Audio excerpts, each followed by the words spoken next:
Hello, it's your favorite sports Unc here. Don't forget to hit that subscribe button to join the fastest growing community on YouTube. Remember, Nightcap doesn't happen without you. So please subscribe or you're going to make Ocho cry.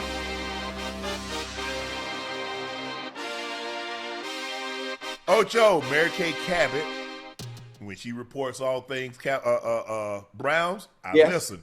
Yes. Shedeur Sanders is expected to start Sunday in the game against the Las Vegas Raiders with Dillon Gabriel in concussion protocol. Mm-hmm. Barring something unexpected, Sanders will make his starting debut, becoming the 42nd different quarterback to start for the Browns since 1999. Kevin Stefanski was asked today if he changed anything, how reps were divided up among quarterbacks. Let's take a listen to what he had to say. Would you have changed anything about the approach, about how you maybe divided up the first team reps from training camp to now? Yeah, I understand the question, Cam. I think it's important that you do what you think is right for a football team. The development of our players is constant. It doesn't happen just in one drill or in one practice or one meeting. So we trust our guys. We trust our backup players to be ready to go, and Shedeur's ready to go. Obviously, I know he wants to play better. I want to coach better, all those type of things, but that just comes, that'll come through work. That's where it will come. I like what he just said, huh? I like what he just said. What did he say? He contradicted himself a little bit. The key word that he just said, Unc, develop. Develop. The only way to develop is to get the reps. Yes. Just in case. You need to develop in just in case scenarios with those you're going to play with on Sundays. That's how you develop. If you got an offensive period, you got 707, you got 20 plays, 5 of those plays have to go for number 2 just in case. If you got team period and you got another 20 plays or 15 plays, 5 of those plays, maybe that's a little bit much. If you got 15, at least 3 of those plays. Normally 10 to 12. Everywhere I've been, I'm not saying some people might have had that, but we never went more than 12 plays a period. Yeah, so some maybe the last goal line wasn't that many. You probably had about 4 or 5 plays on goal line. Yeah, but those situations towards the end of the plays in that period, they need to go to your backup quarterback. That's how you develop. That's how you make sure you're ready just in case something happens to your number 1 quarterback. That's what they didn't do. And a lot of people, making fun of, oh, Shedeur, he said he'll be ready. Oh, he said he could play. Listen, I don't care who you are. If you don't get reps with the number 1s, it's not like a plug and play and all of a sudden you go out there and you're going to change things. They already need help. They already need help as it is offensively, in certain. Yes. So to think he's going to come in there and be all world without actually practicing with the ones, come on, man. It's the NFL, man. Come on, stop that. I think the thing is, look, I've heard a lot of people say, well, look, I've only been to 2 places. And the backup got reps, especially because here I was in Baltimore. Trent Dilfer was our backup. Trent Dilfer was the number 4 pick in the draft. Right. And guess what? He got reps backing up Tony Banks. Tony was the starter. Hey, Tony. Hey. I'll give you another example. My next year, Elvis Gerback was the starter. Mm-hmm. Randall Cunningham was the backup. Randall got reps. Randall had been a starter with the Eagles, been to the Pro Bowl, went to the Pro Bowl with the Minnesota. He got reps. So we got 2 veteran guys that's taking reps. Right. But this, you're not going to give this guy any reps? And then you expect him. And then somebody said, Tom Moore said, Peyton Manning took all the reps. Ain't nobody getting no reps. When Peyton Manning got hurt and nobody had taken no reps, ask Tom Moore what happened to the whole staff. From the general manager down, got fired. You know why? Because the guys had taken no reps. Right. It wasn't ready. And it wasn't ready. And everybody got fired. Yeah. And guess what happened? Hey, Stefanski don't got to worry about that because the person who wants to do the firing came out publicly and said, this isn't my pick. This is not who I wanted. Yeah, true. So for me, I just, like I said, I'm not saying you get a guy, he's a backup and you got a rookie quarterback, but it's hard for me to see a scenario. Because I always thought it was funny because they said, well, he's not even running the scout team. What's the guy? Bailey Zappi. Right. He came from somewhere else and was getting and jumped in over Shedeur. Yeah. I said, so what are we supposed to deduce from that? It's just hard. I just couldn't imagine. It would be hard for me to go into a game Yes. in which I took no reps, and I'm out there with Ed and Rod and John and TD, and it was hard enough being a young player, and you getting a couple of reps. Right. Everything is happening so fast. Yes. You got to remember, okay, I got this route now, but if this guy comes, I'm hot. But no, it's this protection. So instead of taking one, it's going to take two because the back's going to stay in and take one. So if the other guy comes, now I'm hot. You got to remember all that. But I got to get in and out of this break too because John ain't got all day. This ain't 7:07 now, and they can't blow no whistle. They're only going to blow the whistle when he picking his ass up off the ground. You know the one thing I hate too, Unc? What's that? Which is very hard for a rookie. Not only are you not getting reps in practice, forget that part. Practice is slow. Yeah, for sure. Practice is slow. When you get into the game and everything speeds up, everything is sped up. It's crazy. It's crazy, and it can almost be shocking to you when you get in there with the number ones. This ain't the goddamn preseason, huh? Well, you go against the best of the best that they have to give you, and when you don't have those reps, or the offensive line, like one of the linemen came out and said, I wasn't used to his cadence. Cadence. It's different. That's very important to an offensive lineman, though. Very. So I mean, listen. If I saw the reports, I think Shedeur will be starting this week, so he has a week under his belt to get himself ready, to get himself prepared, and now the offense can be predicated, and the play calling can be predicated to his strengths and what he does well. Knowing him, with the type of player he is, I think they're going to throw the ball much more, and lean on brother Jenkins to run the ball when they need to and when they want to. Judkins. Yeah, Junkins. I'm sorry. I'm talking about what I said. Jenkins. Yeah. My bad. Junkins. I'm excited for him. I think the thing is, Ocho, that he will push the ball down the field. Oh yeah. That's how you produce points. You got to push the ball down the field. Yeah. Because I'm not saying just arbitrarily just throw the ball up and just hope, but I'm saying they normally call something to the flat, something mid, and something deep. Yeah. Ocho, also, Shedeur house was broken into last night during last night's game, according to multiple reports. It's unclear if anything was stolen during the break-in, and the suspects haven't been identified. But it marked the latest instance of athletes' homes getting burglarized while they're playing, or what they know when basketball players are not going to be home. They know, hey, man, that's Shedeur house. Man, he playing the game. He ain't home.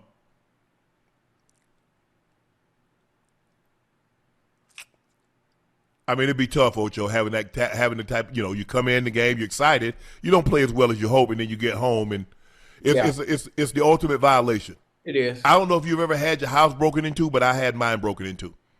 Oh yeah, you told me they stole some stuff that watches and stuff. It was a lot of sentiment. The thing was, it had a lot of sentimental value, Ocho, because the watches that I had is that they were meticulous.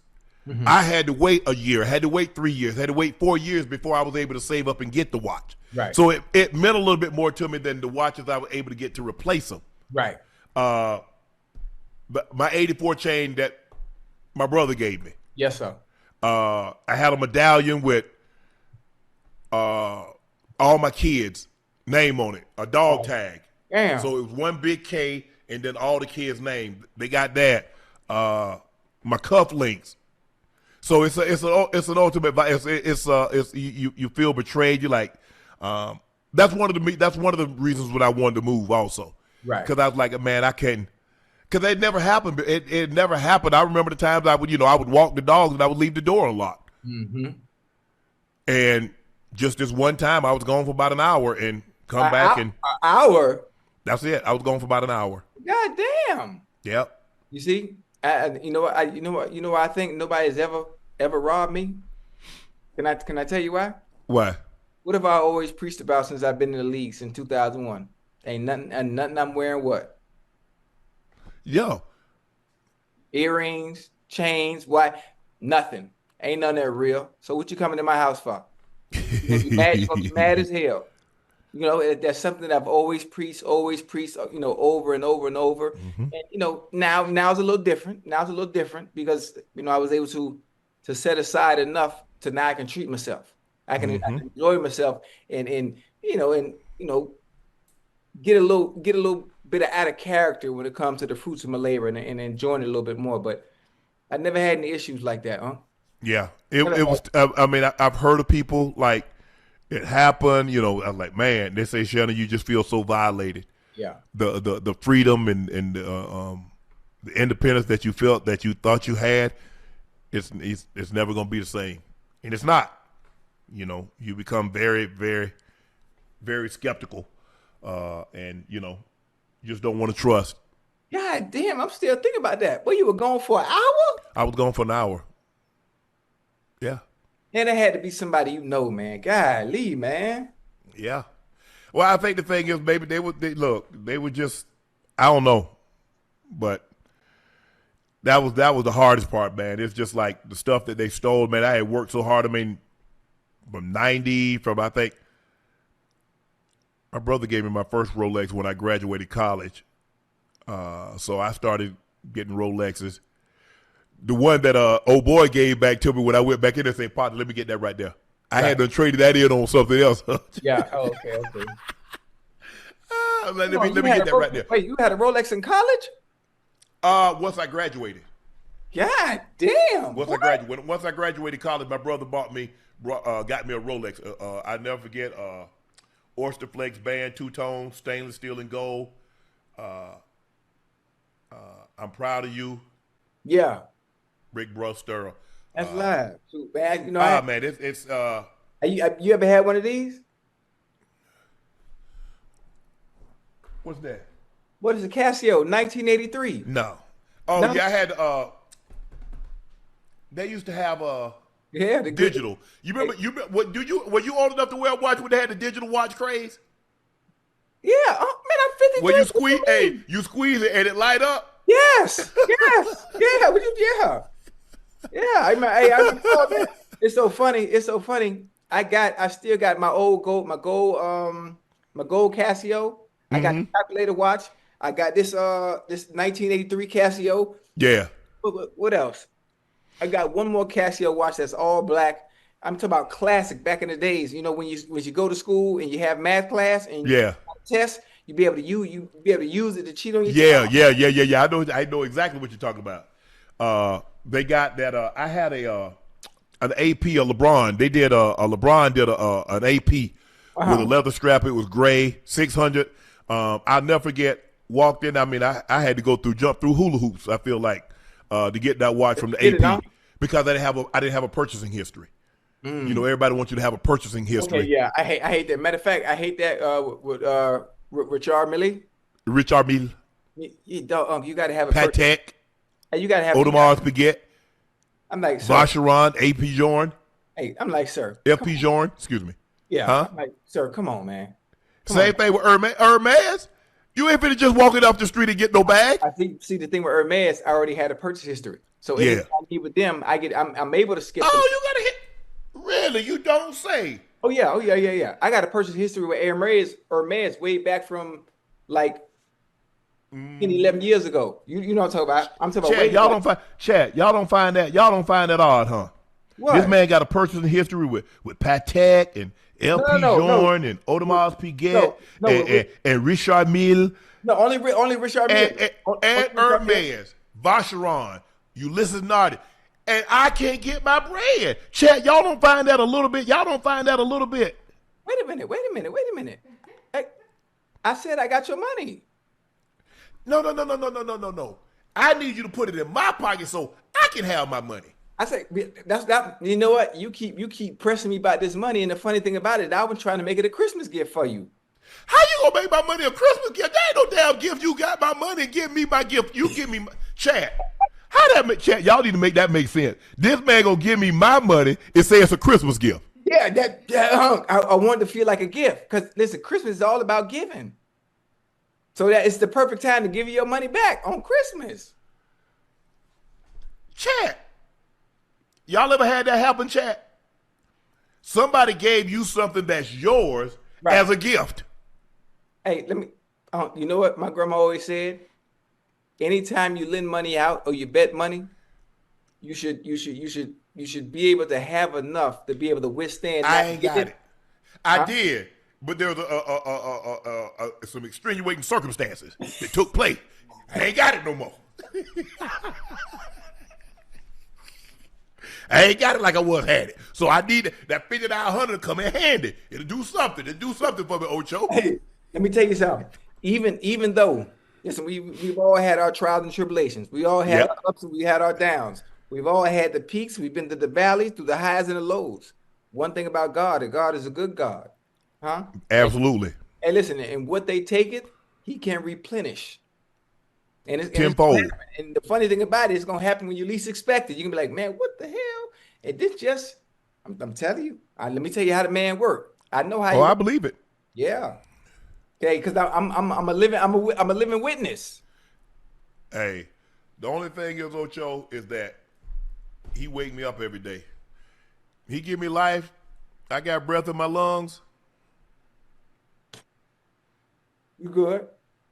My grandpa used to always tell my brother and I, he said, if I take you somewhere, I expect you to be able to get back here. I take that same approach. If I made it once, I can make it again. Yeah, absolutely. Absolutely. Ocho, now they say with interest, that 5,900 is 67. 67 what? $6,700. Interest. American dollars? Yeah, American. USD. But hold on. What kind of what you acting like Trump with the tariffs? Yeah. Right. And guess who paid for the tariffs? Who? We do. Well, I ain't got it.